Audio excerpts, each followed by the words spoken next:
I, Wycliffe Ambassador Oparanya, do swear that the evidence I shall give before this committee on the matter under its consideration shall be the truth, the whole truth, and nothing but the truth. So help me God. You may take your seat and sign to the oath.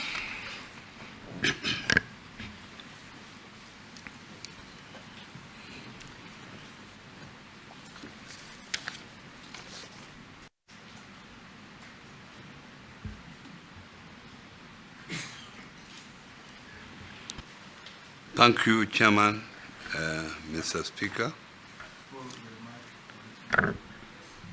Thank you, Chairman, Mr. Speaker, for giving me this opportunity to express myself. My name is Wycliffe Ambassador Oparanya, born in Butere, Kakamega County, Butere constituency.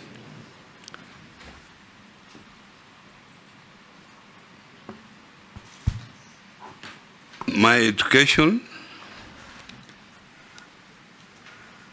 I went to a secondary school, primary school in the local area called Mabole. Then secondary school, Butere Boys. Then the high school, then Kisi High School. I went to the University of Nairobi, did BCom, accounting option, and at the same university, University of Nairobi, I did a master's degree, MBA in finance option. I've also been undertaking a PhD in economics at the University of Dar es Salaam, of which I'm nearly completing. I have worked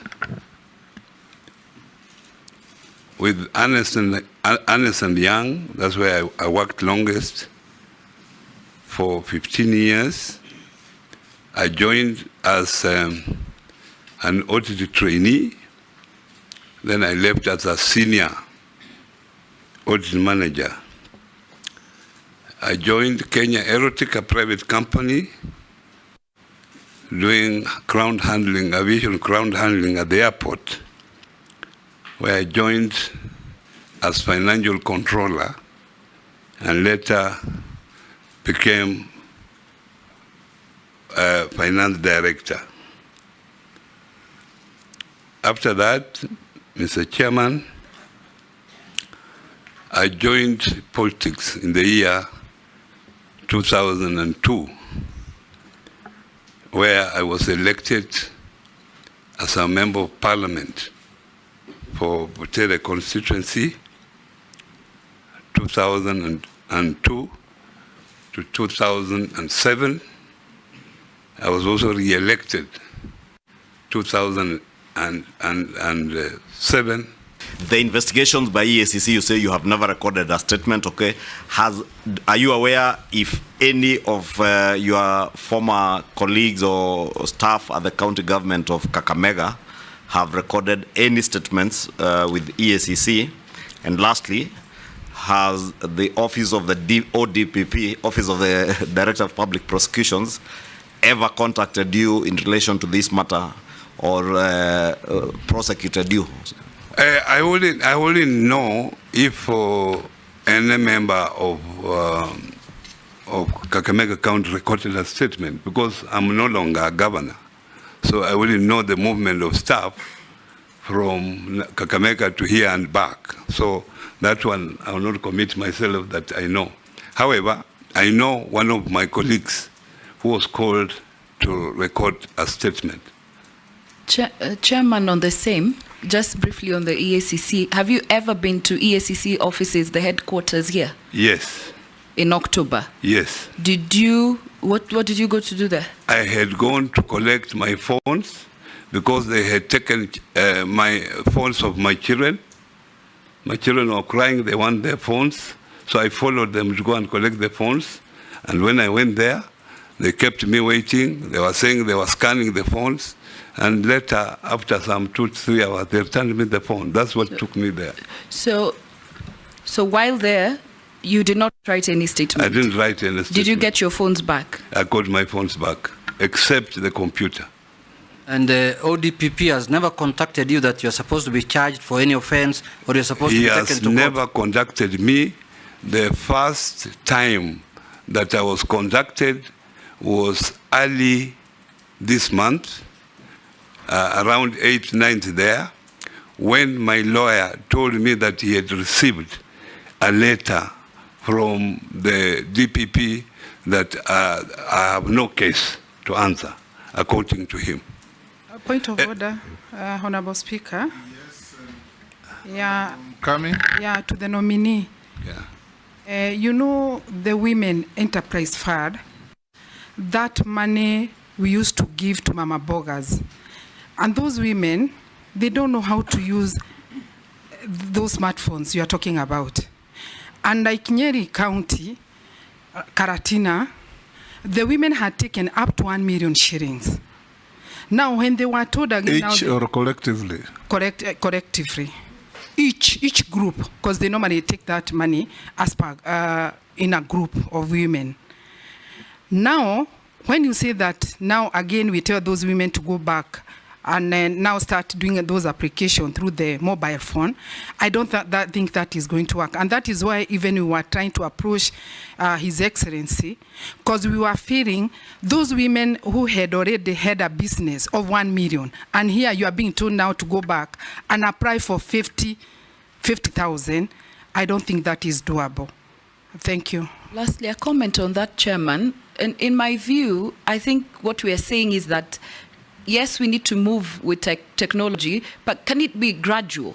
And can it be well thought out in implementing the policies? Thank you, Mr. Chairman. I hear you. And not everything is cast in stone. You have raised this issue, and if I go to the ministry, I'm going to take it up seriously. You don't need the president to be involved in such an issue. I think I can deal with it appropriately, because the president has more pressing issues than talking about women phones. Talking about women phones. Honorable Speaker, let him apologize. Women are the pillars of this country. No, I've said. He's answering an isolated question. He's not talking order. He's not talking about women generally. I have answered specific to your question. The president should not be talking about phones. To protect the nominee. Yeah. He had not finished what he was saying. He just said women, and because I'm close to him, he said women and their phones. Yeah, yes. I was Rahab, Chairman. Don't be oversensitive. Chairman, I wanted to tell Rahab that we should leave the president to more pressing issues that affect the country. These issues of women with the phones, this one I can deal with them if you give me a chance. Yeah, why are you nominating me if I cannot deal with such issues? I can deal with it effectively. To the next. Yeah. Yes, Junet. Yeah, I agree with him, but is the nominee insinuating that the gender docket also can be added to here, or what? That is with a light touch. Go on, answer the other questions. Now, the SMEs authority, there is an authority act. And as I have said earlier, these SMEs were scattered in various ministries. You could find some intervention in the Ministry of Youth, some intervention in the Ministry of Trade and Industrialization, some intervention in the Ministry of Water, etc. This is the first time that the President has thought it wise to put them into one ministry. And because now they are in one ministry, the authority is now going to effectively to deal with them. And these are self-financing institutions. They finance themselves. Mr. Speaker, what the ministry does is to provide, to make sure that they are formalized, they are properly registered. The ministry helps them to register or to formalize themselves from informal to formal. And then to ensure that they get licenses, to train them so that there is financial literacy, they know how to handle finances, but we do not allocate money for them because they are supposed to get money from financial institutions or from the funds that are created, Weso Fund, Women Fund, or the Hustler Fund. In terms of cooperatives, cooperatives is one of the oldest institutions in this country. Cooperatives in this country started in 1908. It started in Lumbwa there, and it was a dairy cooperative which came up to be the present KCC. So cooperatives are also self-financing. They raise money by themselves. What we do, what the ministry does, is to make sure that cooperatives operate transparently, they are accountable to the members. So the ministry oversights them to make sure that those mandates they are formed for are being achieved. That's what it does. We also help them to access cheap funds, either from these other funds that are there, like the Hustler Fund. We help them also provide audit services, but they have had a problem, management problem, and that's why most of them have collapsed. At the moment, we have 30,000 registered cooperatives, but only out of that 30,000, only 10,000 are active. The issue of performance contract. I'm happy that, Mr. Chairman, I started performance contracting when I was Minister for Planning, and it worked very well. It was one of the Vision 2030 tech that we have performance contracting. And we wanted this performance contracting to all government institutions, to central government ministries, to parastatal, to agencies, to sagas, so that what you do can be measured. There are targets. Are you able to meet targets? People now sit in the office. Institutions are making losses, but they still continue to be in office. I'm hopeful that as I come to the office, if you approve it, I'll talk to my colleague, Mbadi, who has now taken over the Minister of National Treasury. He has not. Who will? He has not taken over any office. If you have approved it, if you approve it, if you approve with somebody to take over the National Treasury and economic planning, because that is where this performance contracting is supposed to be housed, then this is one of the issues that I will take it up, because that was very good. It motivated people to work very hard. When it was being announced at KCC there, some ministers will hide their face because they know their ministries have not done well. So people worked hard. So it is important because we get salaries from the public. So we should be accountable to the public, Mr. Chairman. I'll ask you these mundane questions. Have you ever been adversely mentioned in any integrity-related report or investigations? No. Do you hold any leadership position in any political party? No, I held a position, Honorable Chairman, but I resigned on Friday last week. And I think there is a letter in my file to that effect. What is your net worth in terms of wealth? About 600 million. 600 million made out of?